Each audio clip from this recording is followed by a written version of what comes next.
All right, well, let's get it going right here, right now. This is Diamond Conversations, and you are listening to episode 1, the inaugural episode of Diamond Conversations here on the Place to Be Nation. If you didn't know by now, by the title, my name is Chad, and every single week I'm going to bring to you an interview focused on the wonderful America's pastime, the beautiful game of baseball that I love so dearly and have been working so hard to bring this Diamond Conversations project to life over the last couple of months. And I'm so excited for this first episode to welcome in former San Diego Padres #1 pick, Matt Antonelli, joining me for an awesome chat where we talk about everything from Matt Antonelli's first at-bat in the major leagues facing Greg Maddux to his training school that he's got in Massachusetts and everything in between. But before we get into that interview, I just wanted to introduce myself. My name is Chad. If you've heard my voice before, I am a part of the Two-Man Power Trip of Wrestling podcast, and now it's recently expanded into a greater network where we've got multiple shows under our umbrella, including the Triple Threat podcast with the franchise Shane Douglas, the J.J. Dillon podcast featuring WWE Hall of Famer J.J. Dillon, and ECW manager and valet Francine and her show Eyes Up Here. But kind of expanding out here and working on this baseball project, and just absolutely thrilled to be a part of the Place to Be Nation. Just a little trivia about myself. Years and years ago, while commuting from New Jersey to Washington, D.C. for a job that I'd end up taking and having a very hearty career with, the Place to Be Nation got me through a lot of that, and it's very cool to kind of come full circle and bring some content to the Place to Be Nation platform. Because way back when, I was just sitting on the other side of those earbuds listening to the content that was being produced at the time. And to say it helped inspire some of my motives, I would be lying if I said that wasn't a absolute influence. But the Place to Be Nation was, and I'm so happy to be here today and bring to you as much as we can some enjoyment by learning something about the game of baseball and the personalities and the people that help make this game come to life. The goal for this show is to not only have players on, but also authors and announcers and commentators and people who have helped create really cool baseball content, whether it's some sort of video content or whether it is some sort of series. If they had an influence of some sort in the game, they are going to be on Diamond Conversations. So far, the response from the back end side of things has been unbelievable. People who are willing to come on the show, people who are trying to make time to come on the show. Not necessarily looking for Hall of Famers every single week, but you know what? Wanting to get the interesting and the kind of captivating baseball stories out there. And this week, we start with Matt Antonelli of Antonelli Baseball. And just so excited to be really hearing the music hit while this episode gets off and running. So again, thank you very much for taking the time to listen to my voice. Thank you very much for taking the time to listen to Diamond Conversations. If you want to reach out and touch me, you can hit me up on Twitter at WrestlinPal. That's RASSLINPAL at WrestlinPal on Twitter. Look forward to hearing from you. Look forward to being part of the Place to Be Nation. And that's enough out of me. Let's get out of the bullpen. Let's head onto the field. Let's take the mound. Let's throw one right down the middle and get on the road here for the inaugural episode of Diamond Conversation.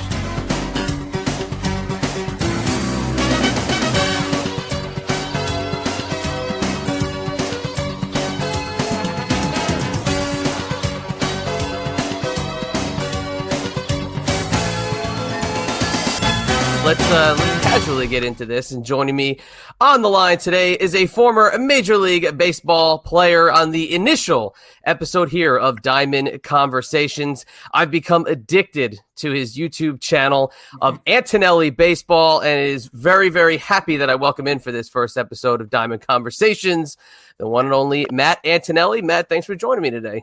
No problem. Thanks for having me. Yeah, YouTube, see, the whole point of this show is to get people that have this, like, social media presence. And what more can you have in terms of a presence than a daily YouTube channel where you just literally tell baseball stories from a perspective that I find to be some of the more fascinating things, and that's, like, the inner workings of, like, life of a ball player. And I got to say, right off the gate, we're going to start with that. How did you come around to doing the YouTube channel because, like I said, as somebody who like kind of, I don't live on YouTube, I got a life, but when I find stuff, I want to listen to things. What you're putting out there is exactly what I'm looking for. Well, thank you. I appreciate that. So it started basically as like an instructional, basically all instructional videos. So when I was playing, I was also in the off season coaching. So my dad is a high school baseball coach, travel baseball coach. And so I was helping him out.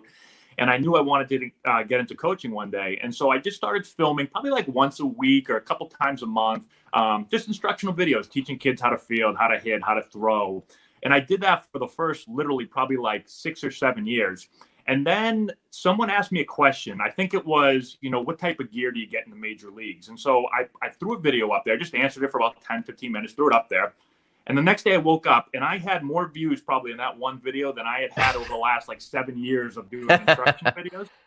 And so I was like, geez, apparently people want to hear this stuff. So I slowly started just answering more and more questions. And the channel has just kind of, I still stay with a lot of instructional stuff, but it's also taken a turn towards more of, the inner workings of the major leagues and just my experiences during my career. It's so cool. And there's so many little ins and outs. And even today, as I was sitting here waiting for you, I was checking out your new video talking about the swine flu epidemic of, I'm going to guess around 2009, because that's when I remember the swine flu being a thing. And it was pretty brutal. But just those little ins and outs. Talking about getting the call to go to the major leagues. What do you do with a signing bonus when you're signed to a major league team? How you kind of get put on the phantom DL. These little things that you hear about from reading stories, or you hear things in passing from other interviews. This, you sit down in front of that camera, you give about 10, 15 minutes of stories. And I'm telling you, I find it compelling because this is exactly what I want to hear. Having been around minor league baseball in a very, very small way, 15 years ago, and seeing what those guys were like coming in and always wondering like, what? I was there when Cole Hamels got signed to the Phillies. I was at the first stop that he had on his minor league journey before he became, the superstar that he became. And he was like 19 years old, just signing this huge deal, being dropped in Lakewood, New Jersey, not really the most glamorous place in the world. But watching your videos and listening to what you say, I kind of get an understanding of what it's like to live that life. And is that what your goal was when you started doing the more informational videos? Yeah, exactly. For me personally, and I had played baseball my whole life, but I knew nothing about professional baseball until I got drafted and went there. And a lot of my stories actually are, when I showed up, I had this idea of what professional baseball was going to be, and it was completely different. And so I'm assuming if I'm in baseball as much as I was, and I had no idea what it was going to be like, that people that don't play baseball or just, have never had the opportunity to be around professional baseball, they definitely have no idea. And I'd say most people think it's one thing, and it's almost the exact opposite. And so I think I learned after throwing up a few videos that people enjoyed this and people were curious of what was going on. And so, I just started throwing out more and more videos, and the response has been great. I would kind of what I would do is I work directly with the roving instructors and the coaches, and I would be filming things all over the stadium. But I would just kind of sit myself there and fuss through stuff and kind of fiddle through things just to kind of get, that vibe around what was going on. Because, at that time I was only, 20, 21 myself. So I could be dropped right in there if I had the skills, which I did not. That's why I stopped playing a long time ago. But I would just watch everybody and observe things, and I would listen to how, the guys would get the instruction from the coaches and what they would do on the field to make adjustments.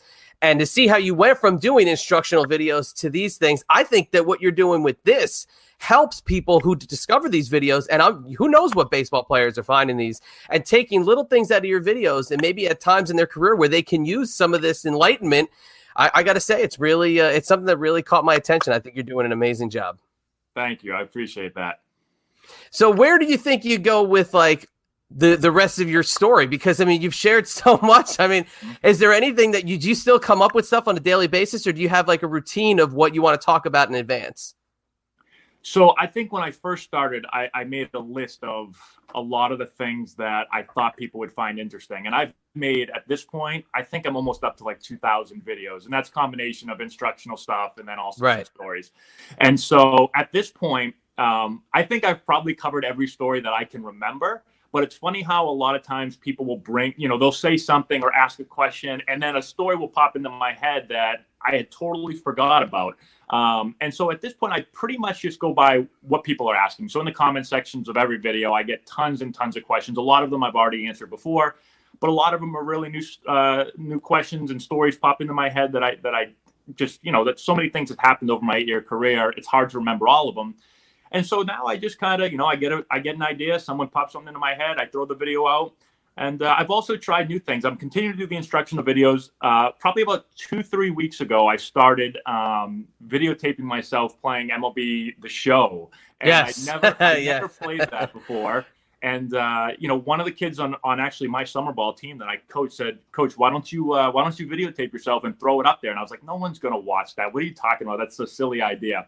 And they kept telling me to do it. So I finally threw one up, and I think I threw it up there, and the next day I think I had 40,000 views on it, and people were like, "You got to make more of these." So I was like, "No, that wasn't too hard. It was fun playing the game." So I started to add that, but really new ideas come up every day, and I don't really even know where the channel is going to go. It's not like I sit down. I mean, my main job is to coach and run Antonelli Baseball, which is our baseball organization, and so YouTube's kind of just the fun thing for me. And I don't even really sit down and think about, okay, where are we going to take this channel? I just go with the flow, and more ideas come in from people, and I just make the videos. Yeah, that's great. And we will talk about Antonelli Baseball here in a minute, because as I kind of explored your background a little bit more, and I got to know you through the videos, and I got to be honest, I was kind of sifting through some baseball cards to see if I was coming across that Matt Antonelli rookie card from back in the day. But I got to say, you did end up making it to the show, so to speak. You made it to the major leagues. You even hit a home run, which you detailed in another one of your videos.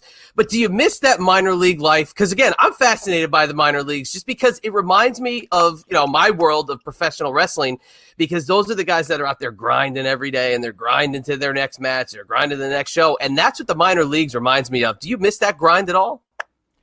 Well, I think I miss being around a lot of my buddies that I was with for a long time.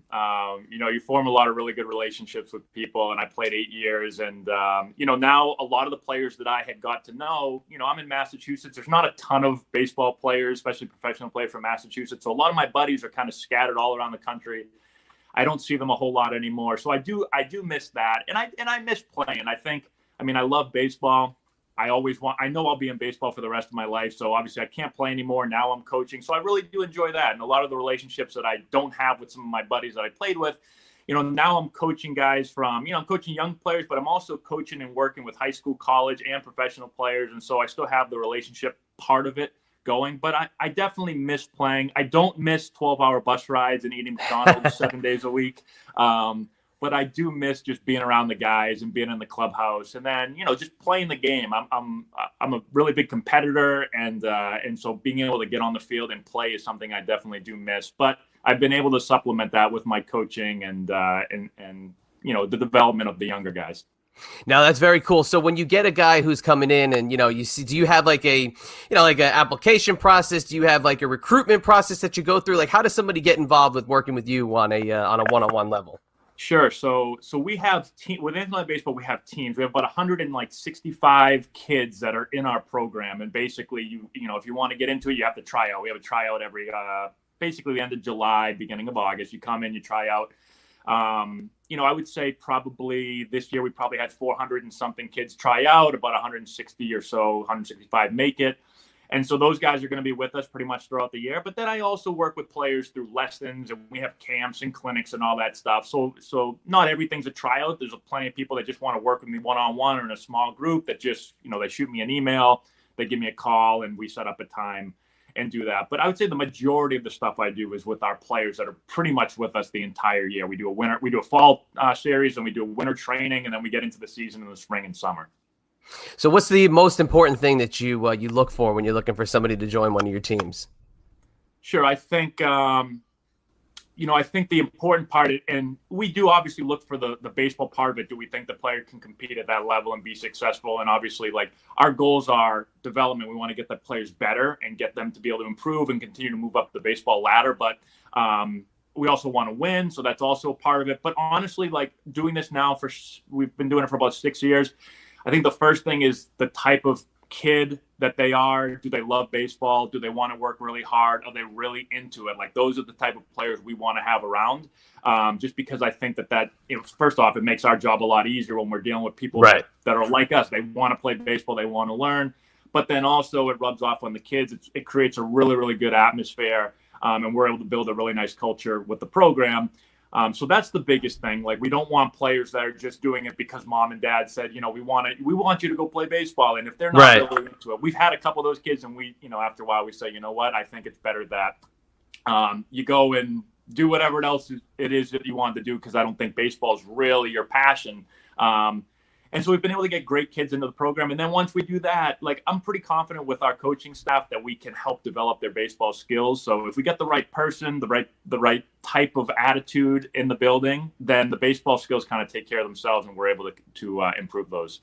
Now, are you an analytics guy? Do you follow the metrics and the trends and the exit velocities and the speed of all that stuff? Because that's what I see is, like, there's a disconnect, or there's a divide in between, quote, old school, baseball purists, and then the new school, analytics, the digital, the scouting teams that have really, like, they study this stuff. And I was watching the MLB Network yesterday, and, like, some of this stuff, and not that it goes over my head, I just am more of the good pitcher beats good hitter beats good pitcher kind of thing. But are you, like, more on the fence, or do you lean one way or the other? Yeah, so I would say I'm a combo of both. I think for most things, I'm kind of in the middle. I think sometimes people are like, black or white. They've got to be way over here, or they got to be way over here. And I just feel like there's something to be said for the more old school coach that's able to, watch a player and be able to detect things with their eyes and their experience. I think there's definitely something to be said for that. But I also do think that with all the technology, especially over the last 5 to 10 years, when I was playing, there was none of this technology. And I think it's a good thing. And I think it definitely helps. And we use a lot of it with our players. And so we use things like bat sensors, and we use things like Rapsodo and these different type of things that can tell you, where's a player hitting it? How hard are they hitting it?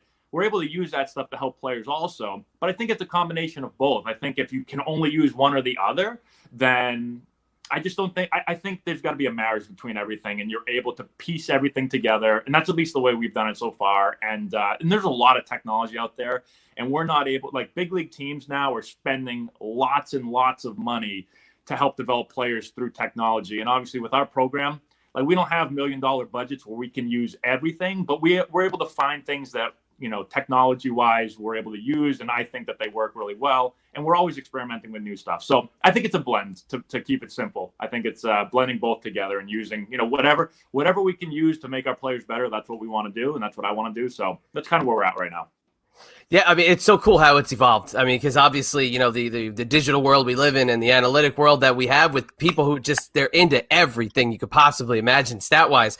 But I recall, what I used to do is I used to literally have a camcorder, like literal small DV tape camcorder up to my eye. And I was sitting on the right field side. I was sitting on the left field side. I was in center field catching arm angles. That was all we did in 2004, 2005. There wasn't this insane, amount of stuff that I look at the major leagues now, and I see when I'm watching, I'm a Mets fan. So I'm watching the Met game, and you see matchups, and you see how guys they're so keyed into certain things. Has the analytics thing, do you think it's helped the overall game, or do you think people rely way too much on the numbers when there are times you should just be looking at the actual matchups one-on-one? Yeah, it's a really good question. I think, when I look at the teams that are kind of the last couple of years, last 5 years, maybe a little bit longer than that, the teams that are being really successful right now at the big league level, I think those are teams that are doing both. I think that, and they probably get a lot of headlines that they're moving more towards the numbers and the technology and all of that stuff. You see the Astros and the Dodgers and a lot of those teams that have been really, really successful. I think they're obviously doing a great job, and I don't know exactly what they're doing. I mean, a lot of this stuff, I'm not privileged enough to be around and see exactly what they're doing, just because I'm not part of a major league organization. But I have done enough research and read up on things that I do know they're doing things that were not done 10, 15, 20 years ago. And I think it is no doubt helping. At the same time, I don't think that they're 100% doing that, and they've gone away from, baseball's been around for a long time. and there's a lot of people in front offices and scouts and a lot of people within organizations that can bring a lot to the table outside of just numbers stuff and just technology stuff. So I think they're doing a good job of blending both together again. And it's just really interesting. I think baseball is on a path right now where it's going to continue to rely more and more and more on this type of technology stuff and these numbers things. And I'm interested to see where things go in the next 5 to 10 years, because I think there's a lot of work being done, especially behind the scenes, that we don't even know that's going on. And so it'll be interesting to see what happens and how teams continue to implement this stuff. I asked that as a Met fan only because I sit here and scratch my head as to why they continually bring in their closer, Edwin Diaz, into games where they are clinging to that 1 or 2 run lead. So that's the reason I asked. There must be something that the average Joe isn't seeing that's going on behind the scenes. That's just my little funny fan aside there, because I'm still sitting here scratching my head for the last week. But I digress. So in your career, you've been in the Nationals organization, the San Diego Padres organization, the New York Yankees organization, and I believe the Baltimore Orioles organization. Did you see anything different between the different, organizations? That obviously the Yankees, they're at a certain tier in terms of their overall, makeup and their payroll and on their major league squad and this and that. But did you see the different organizations run, a little differently, or do they parallel in some way? Yeah, I think for the most part, a lot of the organizations were pretty similar. Now, I spent most of my career with the Padres. I was with them for 5 years. And then I played for 4 different organizations, but that was all within basically 2.5 to 3 years. So I only spent 1 year with the Nationals. I spent 3 months with the Orioles. I spent 3 months with the Yankees. And then I spent about 3 months with the Indians. So I wasn't around those organizations probably enough to see some of the really big differences. Right. The other difference was when I was with the Padres, I was their guy. I was drafted by them. I was their first round pick. And so I probably saw things a little differently from that perspective versus when I went to the Nationals and to those other teams. For the National, I just signed as a minor league free agent. And so I was and that was the first organization I went to after the Padres. So I came from being like this top prospect, played in the major leagues, thought I was going to have a long career, to going to the Nationals where they sent me to minor league spring training. And I kind of went from the top of the prospect list to maybe not the bottom, but just kind of thrown in with a bunch of other guys. And so I did see things differently there. But again, I don't know if that was so much that the organizations were different or just my kind of where I was on the ladder of prospects on that totem pole changed so much that I saw things that, if I was with the Padres and I just came in as like a low draft pick, I probably would have seen very similar things.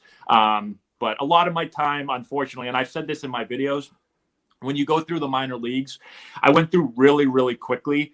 I made it to the major leagues within basically like 2 years of getting drafted, which in baseball terms is really, really quick. Yeah, absolutely. And so I saw things from that perspective. Like I got to the big leagues quick, and the minor leagues aren't bad until you go to the major leagues and then have to go back down to the minor leagues. And then you're like, oh man, like I want to go back to the big leagues because it's a lot better up there. And so I think that's what happened also is when I went back to the minor leagues and I basically played in the minor leagues from 2000. Let's see, I made my debut in 2008. In 2010, I was technically on the big league team, but I was injured the whole year. And then after 2010, I went back to the minors and never came back up again. So those last 3-4 years of my career, I was back in the minor leagues and probably not enjoying myself as much as I should have. So let's talk about when you made it up to the show and you made it to the San Diego Padres major league team. Now, obviously, you've been around the guys in spring training, so not that you're getting acclimated to them, but you get to be around them. Who's the first guy you meet when you get to the first day on your very first trip to the major leagues? So the very first person, that's a good question, actually. When I first got to the clubhouse, we were playing in LA. I flew in. I was up in AAA. I got called up, so I flew down to LA. I think I walked in. I think I went right to the manager's office. Buddy Black was our manager. he told me I was playing that day. I wasn't expecting to play. I thought I was just flying in. I came in super early. I was exhausted. I just figured I was going to just watch a game that night. He was like, "You're starting at second base. You're facing Greg Maddux. He's on the mound." And I was like, "All right, let's do this." So he was the first person I talked to. We had some great veteran players on that team. I think Trevor Hoffman was our closer, and I talked to him a couple of times, and he might be the nicest person maybe on the face of the earth. He was just great at basically making you feel like you were part of the team, and he made you really feel at home, even though I was only a 22-year-old kid, 23-year-old kid. And so he was really great. Adrian Gonzalez was another one of the leaders on the team, although he was a little bit less vocal. Just like a super, super nice guy. So I was really fortunate. I played on a team where the veteran players were very approachable, great people. So the atmosphere, the clubhouse atmosphere was fantastic. And we were in last place at the time, unfortunately. And sometimes when you're having seasons like that, sometimes the clubhouse isn't that way. And so I think it was a nice way for me to kind of make my debut with that type of clubhouse. And so all those guys were really, really helpful.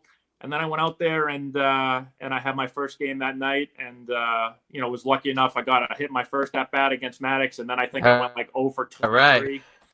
Yeah, exactly. So I got a hit, then didn't get one for a while, but it was definitely a great experience, and I wish I could have had a little bit more time up there. You get a hit off Greg Maddux, your first at bat there. You're sitting on first base saying, "I got about 3,000 of these left in the bat." Right? You think that you could conquer the world after that? Without a doubt. I thought I was going to play. I thought I was going to play for 10 years. I was thinking I'm so young, and this ain't that hard. This ain't hard. This is pretty easy to get a hit. And then, like I said, I think I went 0 for my next 23 or something like that. And so I went from thinking I was the greatest player in the world to thinking I was the worst player in the world in about a week's time. So how do you kind of manage that, being up there, you're fresh as a daisy, you got your first hit off the schneid, so you don't have to worry about that, but how do you kind of handle that? Do you press a little bit, do you put a little pressure on yourself, or do you try not to do that because you don't want to be shipped right back down to AAA if you're doing it? Yeah, so my story is a little interesting because, I had been a kind of a top prospect. I think I was number 2 prospect with the Padre. I think Chase Headley was number 1 when we both got called up. And so I was high on the prospect list, but I also, that year in AAA, right before I got called up, I did not hit well. And it was the first time in my life that I didn't hit well. And so it was a year that I struggled, and I did not think I was going to get called up to the big leagues at that time because I was not hitting well. And I kind of got things going towards the last month of the year in AAA, and that's when I got called up. And so when I got called up there, they actually talked to me. The hitting coach was Wally Joyner at the time. And he said, I know this year hasn't been great for you. He said, but we're going to work on some things. We want to get you ready, basically not for right now, because it was late in the year, it was September. He said, we want to get you ready for next year. So my time in the big leagues we were working on a lot of things. I changed up a lot. So they gave me kind of a new stance, a new stride. We worked on kind of like a bigger stride, a leg kick. And so I was trying to play and learn kind of a new swing at the same time. And so I knew I was going to struggle. And they told me, they said, don't worry about your stats right now. You may struggle, but again, let's get ready for next year. And so I think I hit like 200 at the big leagues that month. I hit like 198 or something like that. And so I did struggle, and it was tough. I was not happy about it. It's never fun to struggle. Never mind when you're in the major leagues for your first time. Everything you do gets put on television. A lot of people are calling you out. What's going on, man? What, you were hitting so well, and why are you struggling? So that's definitely tough. But I had faith that the organization was doing the right thing, and they were trying to get me prepared to hopefully have a long career. And it didn't work out that way. But I gave it my best shot, and I did what they were asking me to do to the best of my ability. And that's just kind of the way it goes, I guess. Hey, you're in an elite club. That's what you can say of guys that did cross the line there, and you stepped onto the field. So there's a lot you can hang your hat on, sure. Even if it was So were you a September call up? Yeah, so I was called up in September, and then that following year, I went back down to AAA. Got banged up in spring training a little bit, And then in 2010, I got hurt again. I broke my hand and I had wrist surgery. So technically I was on the big league team in 2010, but I never played one game. I was out the whole time. So really my only experience playing in the major leagues was that September. I got like 50, 55 at bats or something like that. And then I never could get back up again healthy enough and playing well enough to get more at bats. And another great video of yours is talking about being on the, the major league roster and getting that major league roster pay versus being back down there, on the minor league grind. But, the one thing I asked that question for is, do you like this new thing that's happening next year where the September call-ups are done? They're not going to the 40-man for the September. I think it's 28 that they're going to stick to. Do you think that kind of hurts with getting people some playing time, or do you think it makes the game a little bit better? Because, watching the game last night, each manager is basically situationally pitching to each batter once you get past the seventh inning. So do you think that kind of hurts the development of a player if they're taking that away? Yeah, I see it kind of in two ways. For one, I do think it is. Well, let's say this. When I was a September call-up, we played the Dodgers a lot down the stretch. The Dodgers were in first place. We were in last place. They were battling for the playoffs. And, when they played us, they played a lot of September call-ups. So, it's like at the time, it was like Manny Ramirez and Greg Maddux and Clayton Kershaw. And so they've got their best players, and they're playing against me and, 5 or 6 other guys that are September call-ups that, didn't end up having long major league careers. And so, the biggest games of the year in September, I don't know. It just didn't feel right that a playoff team that's battling with other teams, they're going to play some teams that aren't even major league. They're not even going to have major league players on it. So I do think that was, I don't know. It just felt weird. At the same time, I would have never probably gotten an opportunity to play in the big leagues if it wasn't for September call-ups. And I do think that there is something to be said for allowing a player to go up and see what they have, see if they have what it takes to make it. And I'm sure there's plenty of players that get called up and maybe the organization says, we're not so sure about this guy, but he gets up in September and he lights the world on fire. And they say, this is the dude right here. This is somebody that's going to be with us and has a chance. So next year he starts up there. And if it wasn't maybe for that September call up, maybe he doesn't get the same opportunity. So I do think it'll probably hurt a couple players not having the opportunity to go up, get some experience and show what they can do. But like I said, at the same time, I do think down the stretch of a season, it should be each team's best players. And I just think that makes probably for some more exciting baseball. Yeah, I mean, from a fan perspective with the September call-up, the thing I always loved about it is, around the end of July, and obviously, too, they altered the trade deadline and how you go about that. The waiver deals are no longer going to be a thing as of this year. So the thing I found interesting as a fan was that you'd be looking down the pipeline and that towards the end of July being like, all right, well, who's going to get the call? Because if you are in a pennant race or you're a fringe pennant team, you never know who's going to help you. You could have a guy who comes up, lights the world on fire, and he's ended up starting in game 1 of the division series. So that's the one thing that I'm kind of going to miss about the September call-ups, even though there'll be a couple, but shortening from 40 to 28, I mean, that's a giant drop in players. Yeah, I totally agree with you. And I do think that is, especially not only for teams that are in the pennant race, but maybe if your team's out of it, you have no chance. Well, at least now in September, you can look forward to maybe seeing some of your prospects and saying, what do we have for next year? Versus maybe just tuning out and being like, well, we're out of it. And what do I need? I've watched these guys for 5 months and we're terrible. So I'm not watching baseball the last month. So I do think, from a fan perspective, it is also a little bit exciting when you get to see some of your top guys hopefully come up and show what they can do. So you make a good point. Yeah, and that's what happened with the Mets last year. Is in September they were one of the best teams in the last month. I mean, I think they won 17 or 18 games in September. Virtually out of it, just fighting to see how close they could get to 500, which they still fell like 6 or 7 short.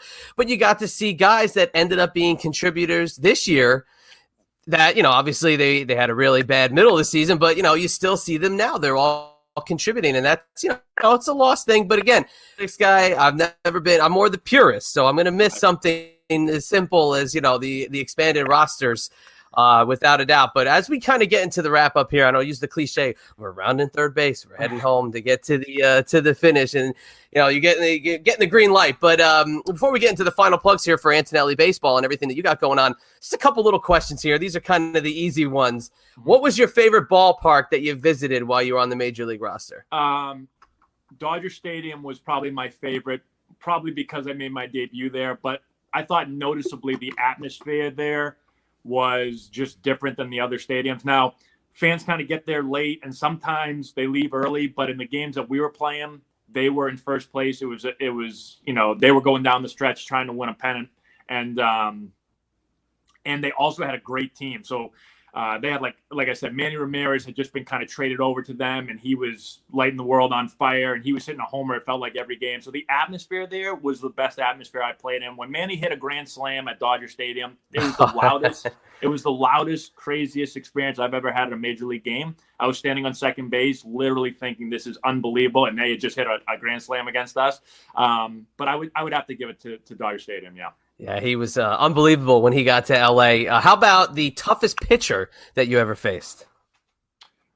Couple guys. I think in my big league time, probably Ubaldo Jimenez when he was with the Rockies. I think he finished second in the Cy Young that year. He was amazing. But maybe the best stuff I ever saw was Daniel Bard when he was with the Red Sox. I know his career was kind of up and down, but when he was on, I think I was career like 1 for 30 against him throughout my life. Wow. In the, we played each other in college and then in professional baseball. And Tim Lincecum had some of the best stuff I ever saw. He was probably the only pitcher I ever faced where when guys would come back to the dugout, they would say, we have no chance. And I didn't face a lot of guys like that, but people would come back basically like, guys, we should just pack it in today because we're not going to hit this back.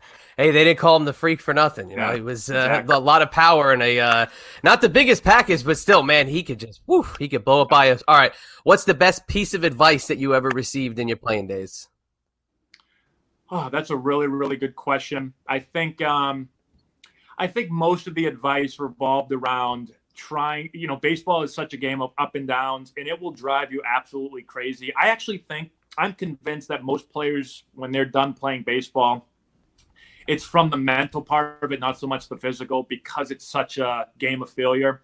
And so I think most of the advice that you get is just trying to give you a way of getting through some of the ups and downs and not being on like the roller coaster ride, and focusing really on things that like you can control, not your batting average, there's so many things in baseball that you can't control, but literally just one at bat at a time, trying to get a good pitch, trying to hit the ball hard, trying to keep it as simple as possible. I think that's probably the best advice I got to get me, through which were really hard times at points in my career.